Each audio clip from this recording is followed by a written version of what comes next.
Hello everyone, welcome back to my channel. मेरा नाम गरिमा है और आज हम लोग बिजनेस कम्युनिकेशन का चैप्टर 12 कंप्लीट करने वाले हैं। यकीन मानिए सिर्फ इस वीडियो में आपका ये चैप्टर बहुत ही अच्छे से कंप्लीट हो जाएगा। चलिए शुरू करते हैं।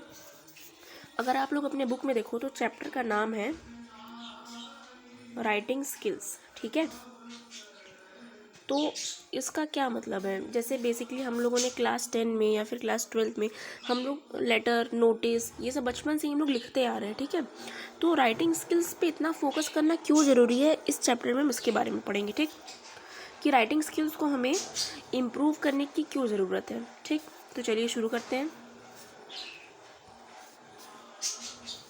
मैं यहाँ पे फटाक से पहले आपके लिए कुछ इंपॉर्टेंट पॉइंट्स लिख देती हूँ, देन आपको एक्सप्लेन करती हूँ। तो मैंने यहाँ पे इस चैप्टर को ही अच्छे से कट करके यहाँ पे लगा दिया है। अब मैं इसमें रीड करूँगी एक एक पॉइंट और आपको एक्सप्लेन करूँगी। तो चलिए शुरू करते हैं।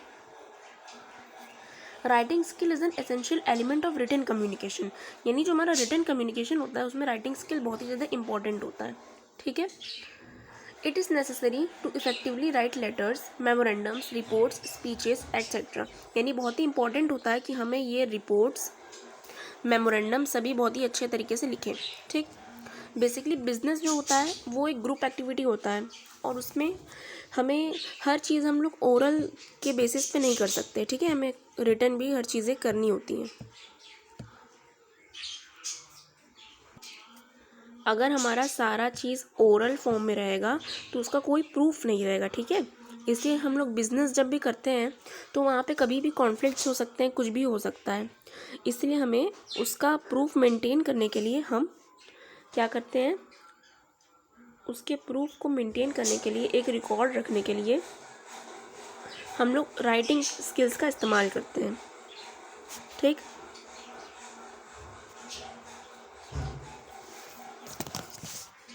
जैसे कि एग्जाम्पल में अगर आप देखिए तो देखिए, जैसे कि हो गया आपका लेटर्स, नोटिसेस,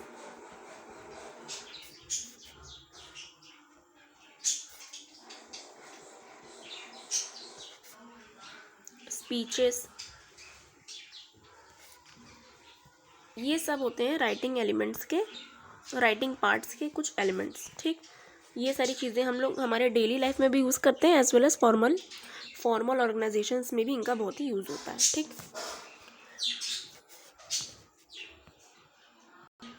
जो हमारा रिटन डॉक्यूमेंट होता है वो एक परमानेंट रिकॉर्ड बन जाता है। इसका मतलब अगर हमें कभी भी ज़रूरत है उन डॉक्यूमेंट्स को वापस से रिव्यू करने की, या फिर हमें किसी वजह से उसका प्रूफ, कुछ इंपॉर्टेंट पार्ट्स जो हमें एज अ प्रूफ यूज़ करना है, तो उस टाइम हमारे पास रिटन डॉक्यूमेंट होने का बहुत ही बड़ा एडवांटेज हो जाता है। ठीक है, अगर हम लोग राइटिंग स्किल्स की बात की जाए तो इनके 4 स्टेजेस होते हैं। ठीक, 4 स्टेजेस होते हैं। कौन कौन से वो स्टेजेस हैं, चलिए देख लेते हैं। फर्स्ट स्टेज होता है इसमें हमारा प्लानिंग।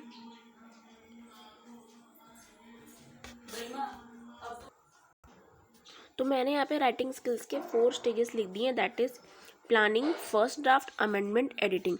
जैसे ये 4 स्टेजेस को हम पढ़ लेंगे तो इन चारों को जैसे ही हम लोग पढ़ लेंगे तो हमारा चैप्टर कंप्लीट हो जाएगा। तो चलिए एक एक को पढ़ते हैं। और प्लानिंग के अंदर जो हमारा फर्स्ट स्टेज है राइटिंग स्किल्स का, उसके अंदर 4 से 5 ऑब्जेक्टिव्स होते हैं जो बहुत ही इंपॉर्टेंट होते हैं। तो चलिए इन्हें पढ़ लेते हैं। फर्स्ट होता है हमारा ऑब्जेक्टिव, हमें लिखना क्या है लेटर के अंदर, हमारा टॉपिक क्या होने वाला है, किस टॉपिक पे हमें लिखना है, किसको लिखना है, ये ऑब्जेक्टिव हमारा क्लियर होना चाहिए। ठीक है, सेकंड टॉपिक है ऑडियंस एनालिसिस, यानी कि किस तरीके की ऑडियंस वहाँ पे है। ठीक है, या फिर लेटर हम लोग लिख रहे हैं तो किसे लिख, अगर हम लोग लेटर किसी बच्चे को लिख रहे हैं या फिर मान लीजिए किसी गवर्नमेंट स्कूल्स में लिख रहे हैं तो वहाँ पे हम हिंदी लैंग्वेज प्रेफर करेंगे, बिजनेस लैंग्वेज के लिए हम इंग्लिश लैंग्वेज प्रेफर करेंगे। तो ऑडियंस का एक सिंपल सा एनालिसिस होना चाहिए कि किस तरीके की ऑडियंस है, ताकि हम अच्छे से हमारा राइटिंग स्किल्स को कंप्लीट कर सकें। ठीक, थर्ड देख लेते हैं। थर्ड है सिलेक्शन ऑफ थॉट्स, हमारे मन में कोई बात है लेकिन हमें उसको किस तरीके से एक्सप्रेस करना है, ये भी बहुत इंपॉर्टेंट पार्ट हो जाता है। ठीक है, फोर्थ देख लेते हैं।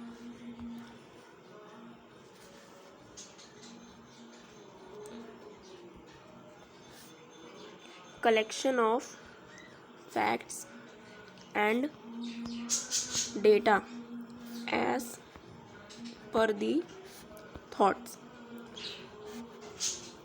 जैसे कि हमें कुछ भी हमारा थॉट है, फॉर एग्जांपल हमें लेटर लिखना है, तो लेटर से रिलेटेड अगर वहाँ पे हमें लगता है कि कुछ इंपॉर्टेंट फैक्ट्स हमें देने चाहिए, कुछ इंक्लोज करना चाहिए, कोई डेटा हमारे थॉट से रिलेटेड होना चाहिए, ऐसा नहीं है कि एकदम अलग होना चाहिए, नहीं, जो हमारे थॉट्स हैं उसे से रिलेटेड अगर हमारे पास कोई फैक्ट्स या कोई डेटा प्रेजेंट है तो उसको भी हम हमारे लेटर या फिर जो भी हम लिख रहे हैं उसके साथ अटैच कर सकते हैं, ताकि हम उसका अट्रैक्टिवनेस और प्रेजेंटेशन बहुत अच्छा बढ़ा सके, साथ में उसको मोर रिलायबल और मोर एक्यूरेट बना सकें। ठीक है, फर्स्ट पार्ट हमारा ये कंप्लीट हो जाता है, दैट इज़ प्लानिंग। आइए सेकंड स्टेज देखते हैं। सेकंड स्टेज है हमारा फर्स्ट ड्राफ्ट। फर्स्ट ड्राफ्ट का क्या मतलब होता है? इसका ये मतलब होता है कि जो हमारे मन में थॉट्स होते हैं, ठीक है, कुछ भी हमें अगर लिखना होता है तो पहले वो हमारे माइंड में होता है, ठीक, हमारे माइंड में कुछ थॉट्स होते हैं या फिर कोई भी मान लीजिए सजेशंस हो सकते हैं, एडवाइस हो सकता है, कुछ भी होता है, तो उसको हम लोग एक रिटन पेपर पे कन्वर्ट कर देते हैं। यानी इसमें अगर आप बुक में देखेंगे तो बुक में लिखा है conversion of thoughts into words.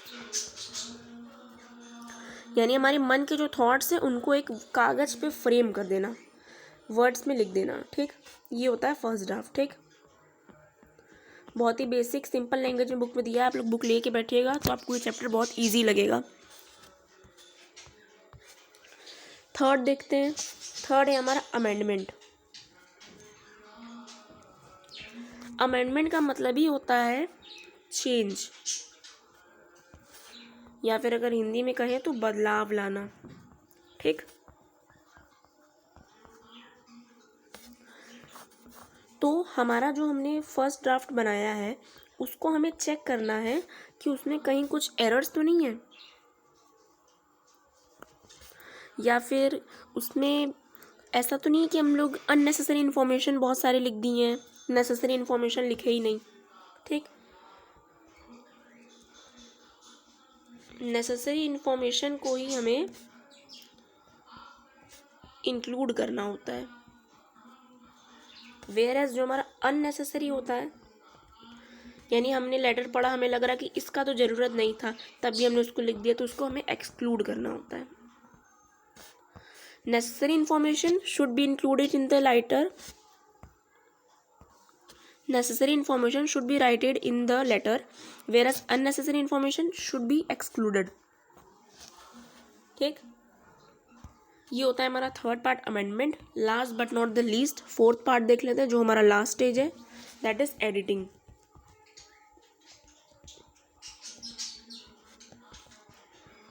ये शब्द तो आपने बहुत बार सुना होगा। एडिटिंग का मतलब क्या होता है कि जैसे कि देखिए हमने फर्स्ट ड्राफ्ट बनाया था, उसमें हमने लेटर्स वगैरह अच्छे से लिख दिया था। ठीक, एडिटिंग का मतलब बेसिकली सिंपल से ये होता है, the last stage of writing skill is editing the draft bye improving sentence formation and correcting grammatical errors.